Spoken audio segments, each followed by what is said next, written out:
Hi everybody, it's Tim with Engadget, and this is the new Nexus 10 from Google and Samsung. It's the 10-inch follow-up to the Nexus 7, which was, of course, from Asus, the low-cost tablet that blew our minds this summer.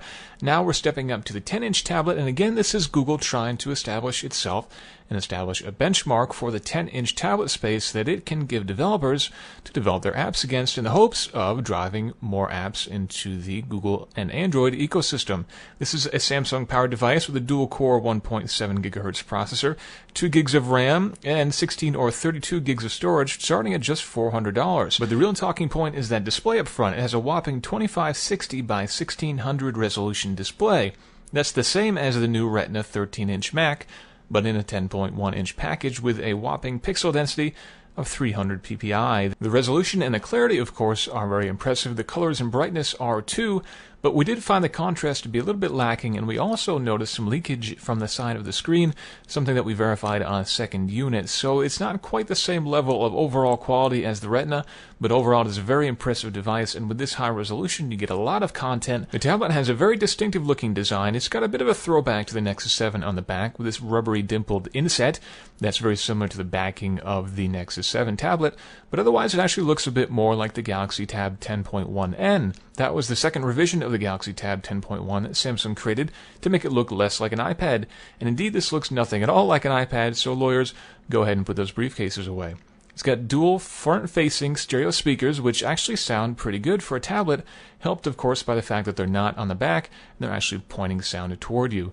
Got a volume rocker and power button, micro HDMI output, micro USB input, and a 3.5mm headphone jack as well. Around back there's a 5 megapixel camera, and on the front a 1.9 megapixel camera, neither of which we can say we were very impressed with. You'll be using that back camera to take advantage of one of the new features of Android 4.2, which is shipping on this device, still called Jelly Bean by the way. It has two new panorama modes, presumably in response to the panorama mode added with the iPhone 5 to iOS 6.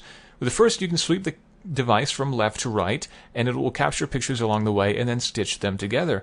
The second is a little bit more adventurous, allowing you to take full 360-degree images of where you're standing and then view them as if you were standing there before.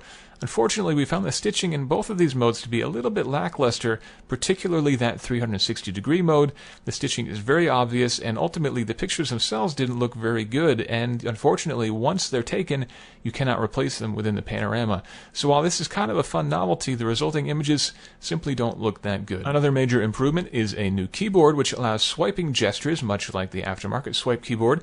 It works pretty well, and the prediction is quite good, but ultimately we found ourselves preferring the original swipe much more, or third-party alternatives like SwiftKey. Given the Nexus 10 is launching so quickly after the 4th generation iPad, we thought we'd go ahead and put it back to back and see how the two perform relative to each other in a very common task, and that is, of course, web surfing. In loading and rendering web pages, it was often neck and neck between the two, sometimes with the iPad showing content first, but the Nexus 10 rendering the complete page more quickly.